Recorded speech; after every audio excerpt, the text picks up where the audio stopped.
आप देख रहे हैं देश लाइव, देश की आवाज। नमस्कार, आदाब, सत श्री अकाल। देश लाइव में आपका स्वागत है। मैं हूं सहल कुरैशी। 2024 के चुनाव बिल्कुल करीब आ चुके हैं। सभी पार्टियां अपनी अपनी जुगत में लगी हुई और बीजेपी ने तो बड़ा तामझाम तैयार किया है। जिस तरीके से नरेंद्र मोदी साउथ के एक्टर एक्ट्रेसेस से जो मिल रहे हैं, मुलाकात कर रहे हैं, उससे बहुत कुछ अंदाज़ा आ रहा है कि किस तरीके से क्रिकेटरों का इस्तेमाल किया गया, किस तरीके से बॉलीवुड के हीरो हीरोइन का इस्तेमाल किया गया। अब बारी है साउथ के हीरो हीरोइन के इस्तेमाल की। जिस तरीके से कर्नाटक में और उसके बाद तेलंगाना, हैदराबाद वगैरह में बीजेपी को जो हाइप मिला, उसको अब कैश करवाना है। क्योंकि 2014 और 2019 वो एक एक्सट्रीम था जहां पर बीजेपी ने हिंदी पट्टी में जितनी सीटें ले सकते थे इतनी ले ली। अब बीजेपी का जो अगला टारगेट है वो 400 से ज्यादा सीटें जीतने का है और उसके लिए साउथ सबसे ज्यादा अहम है, दक्षिण भारत। उसके लिए पूरी कोशिश में लगी हुई है बीजेपी, नरेंद्र मोदी और अमित शाह। अब इसमें सवाल ये उठता है कि राहुल गांधी आखिर क्या कर रहे हैं। राहुल गांधी की जो भारत जोड़ो यात्रा थी, राहुल गांधी को उससे एक बड़ा कदम मिला। राहुल गांधी की जो मकबूलियत थी, जो लोकप्रियता थी, वो उससे जरूर बढ़ गई। राहुल गांधी एक नेता के तौर पर स्थापित भी हो गए। लेकिन क्या राहुल गांधी इन तमाम चीजों को कैश नहीं करा पा रहे हैं? क्योंकि सवाल ये उठता, हालांकि इसका यह मतलब नहीं कि राहुल गांधी कमजोर नेता हैं। राहुल गांधी अपनी तरफ से हर कोशिश करते हैं, लेकिन ये राहुल गांधी कमजोर नहीं है, ये विपक्ष कमजोर है। क्योंकि विपक्ष में सिर्फ कांग्रेस पार्टी नहीं है, विपक्ष की जो दूसरी जो पार्टियां भी है वो तमाम इसमें कमजोर नजर आ रही है और इसी वजह से विपक्ष कमजोर नजर आ रहा है। आप देखें वैसे कि विपक्ष में से आवाज कौन उठाता है, तो सबसे ज्यादा बढ़ चढ़कर मोदी, अदानी और ये व्यापारियों का सबसे ज्यादा अगर कोई विरोध कर रहा है तो वो राहुल गांधी हैं। तो ऐसा नहीं है कि राहुल गांधी कमजोर है, असल में विपक्ष कमजोर है। विपक्ष की जो दूसरी पार्टियां हैं वो कमजोर, और इसी वजह से विपक्ष की जो एक आवाज होनी चाहिए वो नहीं उठ पा रही है। और दूसरा कि विपक्ष की जो राजनीति होती है, हमारे एक सर हुआ करते थे जिनसे मैंने काफी कुछ सीखा, अजीत द्विवेदी जी, वो बहुत अच्छी बात उन्होंने बताई कि विपक्ष की जो राजनीति होती है वो दो पड़ावों पर होती है। पहला पड़ाव ये होता है कि आप एक जन आंदोलन खड़ा करें, जनता के दिलो दिमाग के अंदर सत्ता पक्ष के घोटालों को लाकर रखें और आप उन्हें मनाएं, जिससे कि जनता खुद बाहर आए। और उसके बाद में जो दूसरा पड़ाव जो होता है वो ये होता है कि जब जनता के दिलो दिमाग में सत्ता पक्ष को लेकर एक गुस्सा खड़ा हो गया, उसके बाद दूसरे पड़ाव में आप अपनी चीजों को बताएं कि आप सत्ता में आएंगे तो आप जनता को क्या दे पाएंगे या क्या देने वाले हैं। तो ये जो पहला पड़ाव है, उस पहले पड़ाव को ही विपक्षी पार्टियां सही से पार नहीं कर पाई है। तो इसके लिए ये पहला पड़ाव, जनता के दिलो दिमाग के अंदर मोदी सरकार के घोटाले कैसे लाकर दिखाए जाएं, कैसे जनता को तैयार किया जाए, जनता को मनाया जाए, इसके लिए कांग्रेस पार्टी को और विपक्षी पार्टियों को किसी अन्ना हजारे की जरूरत है। क्योंकि मोदी जो सत्ता में आए हैं, मोदी को कुछ ज्यादा कुछ करना नहीं पड़ा है।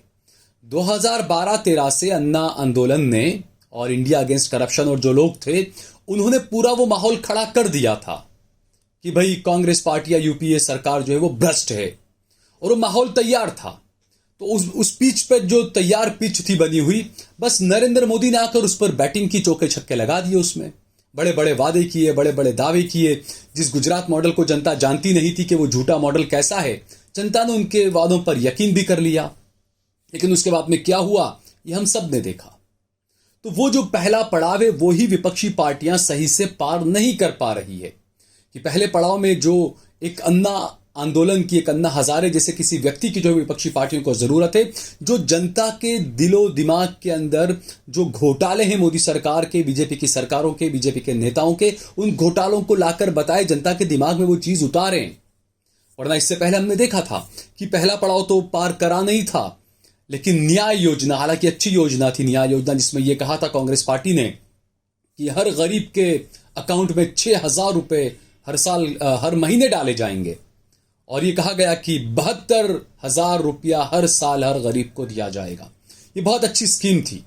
इससे पहले ऐसा कोई कर नहीं रहता। हाँ, अरविंद केजरीवाल ने उसके बाद में कुछ 1,000 रुपया देने का ऐलान किया था महीने का सबको, और उसके बाद में ही नरेंद्र मोदी ने भी ऐलान किया था कि हम किसानों को 1,000 या 2,000 रुपया अकाउंट में डालेंगे। उससे पहले कांग्रेस पार्टी न्याय योजना लेकर आई थी, लेकिन किसी ने उस पर यकीन नहीं किया। क्यों? कि जैसा मैंने बताया, जो अजीत द्विवेदी सर ने जो बातें बताई कि 2 पड़ाव होते हैं। पहला पड़ाव जनता के दिलो दिमाग में विपक्षी पार्टी के जो माफ कीजिएगा सत्ता पक्ष के जो घोटाले हैं वो लाकर बताएं, और दूसरे पड़ाव में आप बताएं कि आप क्या क्या देने वाले हैं जनता को। तो जो पहला पड़ाव है उसी में कांग्रेस पार्टी और विपक्षी पार्टियां कामयाब नहीं हो पा रही है। और ऐसा भी नहीं है कि घोटाले नहीं है। मैं आपको कुछ घोटाले गिनाना चाहूं, कई घोटाले ऐसे हैं, मैं आपको बताता हूं उनमें। सबसे पहले हमने देखा नोटबंदी को लेकर जो सवाल उठे, उसमें एडीसी बैंक, अमित शाह के मातहत वो बैंक आती है, उस बैंक में नोटबंदी के 5 दिन के अंदर 750 करोड़ रुपए का ट्रांसफर हुआ।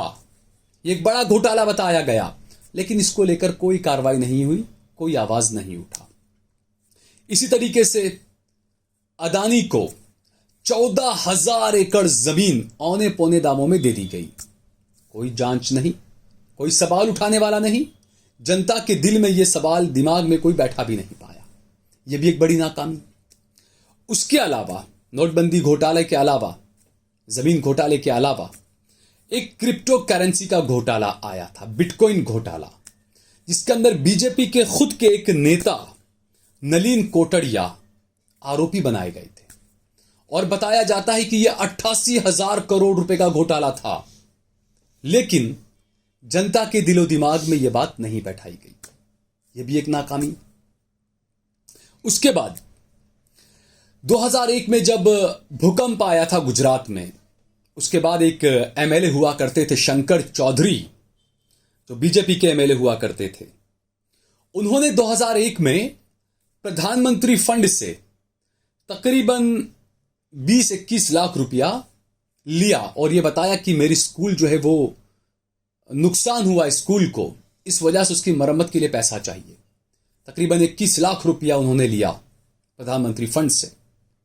2010 में मामला गुजरात हाईकोर्ट पहुंचा। गुजरात हाईकोर्ट ने शंकर चौधरी की गलती को माना और शंकर चौधरी को यह हुक्म दिया कि आप 10% के ब्याज के साथ ये तमाम पैसा वापस लौटाएं, क्योंकि ये स्कूल आपकी थी ही नहीं।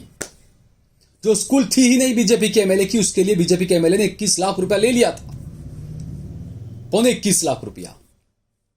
इतना बड़ा मुद्दा। तो ऐसे कई सारे घोटाले रहे हैं मोदी सरकार के दौरान और बीजेपी सरकारों के। इन मुद्दों को जनता तक लाना यह विपक्ष का काम है, और इसीलिए मैंने कहा कि विपक्ष को, कांग्रेस को अन्ना हजारे जैसे किसी व्यक्ति की जरूरत है, जो जनता के दिलो दिमाग में वो माहौल बना सके जो 2012-13 में Arvind Kejriwal India against corruption और अन्ना आंदोलन ने बनाया था। ऐसे किसी आंदोलन के बिना विपक्ष का सत्ता में आना फिलहाल तो दूर की कोड़ी नजर आ रहा है दोस्तों।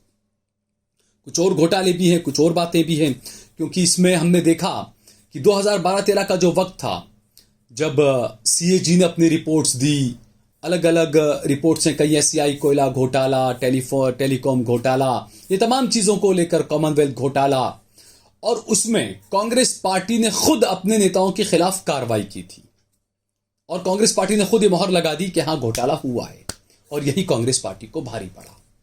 जबकि मोदी सरकार में ऐसा नहीं है। मोदी सरकार में कई बड़े नेता खुद ये कह चुके हैं कि ये मोदी सरकार है, यहां पर इस्तीफे नहीं होते। वरना एक राजस्थान के सांसद थे, मोदी जी की कैबिनेट में मंत्री रहे, उन पर बलात्कार का आरोप लगा। राजस्थान की पुलिस उन्हें भगोड़ा करार दे रही है, जबकि वो दिल्ली में बैठे हैं मंत्री बनकर आराम से बैठे थे। तब की बात बता रहा हूं जो वो मंत्री थे। ऐसे कई मामले हैं दोस्तों, कई घोटाले ऐसे हैं बीजेपी के और मोदी सरकार के दौरान रहते हुए, लेकिन कोई आवाज नहीं उठ पा रही है। जो जनता के अंदर जो अलख जगानी चाहिए वो अलख नहीं जग पा रही है, जगाई जा रही है। क्योंकि इसका सीधा एक मैं देखता हूं कि हिंदू मुसलमान की जो राजनीति है, यही सबसे ज्यादा फायदा पहुंचा रही है बीजेपी को। और जैसा मैंने बताया कि कई साउथ के हीरो हीरोइन नरेंद्र मोदी मुलाकातें कर रहे हैं उनसे। साउथ से कम 20, 25, 30 सीटें जीतने का ये एक बीजेपी रख सकती है अपना टारगेट, क्योंकि 400 प्लस पे जाना है।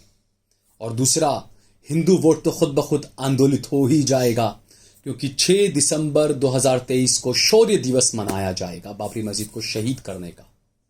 और उसके उसी टाइम में, उसी दौरान राम मंदिर भव्य बनकर तैयार हो जाएगा, हिंदू आंदोलित होगा। हो सकता है वक्त से पहले नरेंद्र मोदी चुनाव का ऐलान करवा दें कि हिंदुत्व के सवार होकर, क्योंकि मोदी खुद वहां पर शिलान्यास करने वाले हैं, राम की मूर्ति का प्राण प्रतिष्ठा करने वाले हैं, मूर्ति रखने वाले हैं। तो सीधी बात है, देश का माहौल किस तरह का होगा राम मंदिर के नाम पर, वो हम समझ सकते हैं। तो 2024 का चुनाव भी हिंदुत्व की लहर पर जीता जाएगा, ये बात साफ नजर आ रही है अभी। और जैसा मैंने बताया कि कांग्रेस ने खुद के नेताओं पर कार्रवाई करवाई, उसमें सुरेश कलमाड़ी हों, उनकी कांग्रेस के समर्थन से चल रहे थे डी राजा, माफ कीजिएगा मधु कोड़ा, जो झारखंड के मुख्यमंत्री रहे, डी राजा थे, कनिमोजी थे, ये तमाम डीएमके के जो नेता थे, जो यूपीए में शामिल थे, मंत्री थे यूपीए सरकार में, इनके खिलाफ इन्हें हटाया गया पद से। तमाम जो चीजें हुई वो कांग्रेस को भारी पड़ा ये चीजें, जबकि मोदी सरकार में, जैसा मैंने बताया कि मोदी सरकार में इस्तीफे नहीं होते, चाहे कितने भी आरोप लग जाएं, इस्तीफे नहीं होते, कितने भी आरोप लग जाएं। दूसरा इसका एक सबसे बड़ा ये भी रहा कि राहुल गांधी जो काम कर रहे हैं, जो माहौल बनाने की कोशिश कर रहे हैं, तो नरेंद्र मोदी की एक खास टीम, चाहे वो सोशल मीडिया पर हो, चाहे वो गोदी मीडिया में हो, चाहे वो प्रिंट मीडिया में हो, हर तरफ मोदी की वो टीम है, बीजेपी आईटी सेल की वो टीम है, जो कांग्रेस का जो आक्रामक रूप रहता है, कांग्रेस के जो सवाल रहते हैं, फौरन सोशल मीडिया में और मीडिया में उसकी हवा निकाल दी जाती है। ये टीम है नरेंद्र मोदी की, और यही टीम सबसे बड़ा काम कर रही है हिंदुत्व के प्रचार का। और यहीं पर मैं इसीलिए कहता हूं कि अन्ना हजारे जैसे किसी व्यक्ति की जरूरत है कांग्रेस पार्टी को और विपक्षी पार्टी को दोबारा सत्ता में आने के लिए। उसके अलावा कोई रास्ता नहीं है। जन आंदोलन ही एक रास्ता है जिससे भ्रष्टाचार के कई आरोप झेल रही सरकार को उखाड़कर फेंका जा सकता है। अदानी का भी जो घोटाले का मामला चल रहा है, इसके अलावा राफेल घोटाला था, मोदी केयर के फंड को लेकर भी कई सवाल उठने लगे, नोटबंदी को लेकर कई सवाल उठने लगे, आरबीआई से कई बार पैसा लिया गया, देश को कर्ज में डुबो दिया गया, महंगाई आसमान पर, बेरोजगारी आसमान पर, हैप्पीनेस इंडेक्स में भारत का इतना ज्यादा पिछड़ना, इतनी ज्यादा आत्महत्याएं होना, इतने ज्यादा पेपर लीक होना, अनगिनत ऐसी वो चीजें हैं, क्या क्या गिनाएं हम आपको। लेकिन उसके बावजूद भी जनता में ये चीजें क्यों नहीं उठ पा रही है? मैंने बताया जो तमाम नोटबंदी को लेकर घोटाले की बात कही गई, आरबीआई से पैसे लेने का मामला मैंने बताया, चीन का भारत की जमीन पर कब्जे का जो मामला सामने आया, और बिना जिसको कोई एक्सपीरियंस ही नहीं था उस अदानी को देश के 6-7 एयरपोर्ट दे देना, यह भी एक घोटाला बताया गया। ऐसी कई सारी चीजें हैं दोस्तों जिसको लेकर सवाल उठ रहे हैं। योगी सरकार के 3 मंत्रियों के सेक्रेटरी पैसा लेने का उन पर आरोप लगा, यह मुद्दा भी था, लेकिन जनता के बीच में नहीं आ पाया। गोदी मीडिया इस खबर को नहीं दिखा रहा, और यही वजह है कि जनता में जो अलख जगाई जानी चाहिए, मीडिया का रोल उसमें सबसे ज्यादा खतरनाक है। मीडिया वो खबरें जनता तक नहीं पहुंचा रहा है जो घोटाले बीजेपी की सरकारों में हो रहे हैं। जब आनंदीबेन पटेल गुजरात की मुख्यमंत्री हुआ करती थी, तब उनकी बेटी अनार पटेल को तकरीबन 422 एकड़ जमीन दे दी गई थी औने पौने दामों पर, शायद 15 रुपए के हिसाब से वो जमीन दी गई। आप सोचिए, आप 422 एकड़ जमीन। तो ये गुजरात के भी घोटाले कई सारे हैं, पूरी फाइल तैयार पड़ी होगी, लेकिन हकीकत यह है कि गुजरात के जो भी हैं कांग्रेस के, उन पर भी कई सवाल उठ रहे हैं कि वो अपने बड़े एम्पायर को बचाने के लिए बीजेपी का और मोदी का विरोध नहीं कर पा रहे हैं। तो ये कई चीजें हैं दोस्तों, कई सारे घोटाले, कई सारी चीजें। जनता के एक बड़े जन आंदोलन की जरूरत है, और विपक्ष को और कांग्रेस पार्टी को अन्ना हजारे जैसे किसी व्यक्ति की जरूरत है। इसके बिना भ्रष्ट सरकार को उखाड़ फेंकने का दूसरा और कोई रास्ता फिलहाल नजर नहीं आता। देखते हैं 2024 में आगे और क्या क्या होता है। और उससे पहले कई सारे नेताओं की गिरफ्तारियां होने वाली है, ये मैं आपको अभी से बता रहा हूं। और मेरी जो अगली खबर होगी वो इसी पर होगी कि कौन कौन वो नेता हैं। सबसे ज्यादा इसमें कांग्रेस पार्टी के नेता शामिल होंगे जिनकी गिरफ्तारियां होगी आने वाले 8 महीने के अंदर। अगर आपको यह खबर पसंद आई हो तो इस पर ज्यादा से ज्यादा कमेंट करें, इसे लाइक करें, इसे शेयर करें। अगर आपने हमारा चैनल देश लाइव सब्सक्राइब न किया हो तो हमारे चैनल को जरूर सब्सक्राइब करें। आप सोशल मीडिया के तमाम प्लेटफॉर्म पर, फेसबुक पर, ट्विटर पर, इंस्टाग्राम पर भी देश लाइव को फॉलो करें। सहल कुरैशी और सहल कुरैशी ऑफिशियल को भी आप जरूर फॉलो करें।